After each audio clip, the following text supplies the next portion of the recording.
relax. So I was able to work with Dr. Tracy Overby, who's one of our librarians here at the university, and we were able to collaborate to create what we like to consider some mindfulness or some wellness sessions this semester.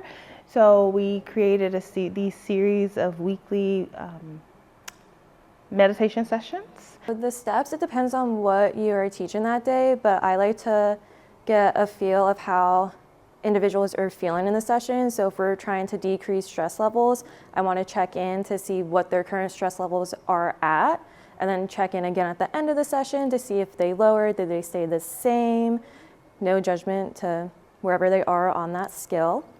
So you have low stress, moderate stress, and high stress, and it's like a bell curve.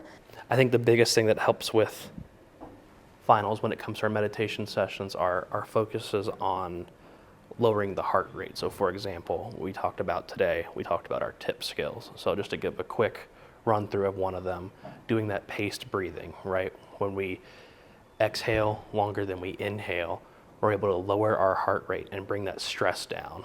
And I'm thinking about I'm thinking back to when I was in my undergrad with a calc exam. I had to do that paced breathing during it. I breathed in for 4, held it in for 7, exhaled for 8 a few times to kind of get me back into the exam I was at. It really helped fight off that tension that was keeping me from being able to do my best during finals week. These mindfulness sessions are used to teach students, faculty, and staff different ways to lower their stress levels, anxiety, and come back to the present moment instead of thinking ahead, thinking about the past. So first off, we talk about something called progressive muscle relaxation. And the idea is you want to tense up a muscle area while you inhale, and then you release the tension and exhale at the same time to kind of lower the tension in that area. We know, just research suggests that folks are experiencing significantly higher levels of mental distress, folks are experiencing loneliness, and then, we're a really large institution, and we know that academic life can be stressful. Although we're excited to be learning and teaching and working here, there's a lot going on in our individual everyday lives, but also in our world, in our society, in our country. So we wanted to be able to offer folks support.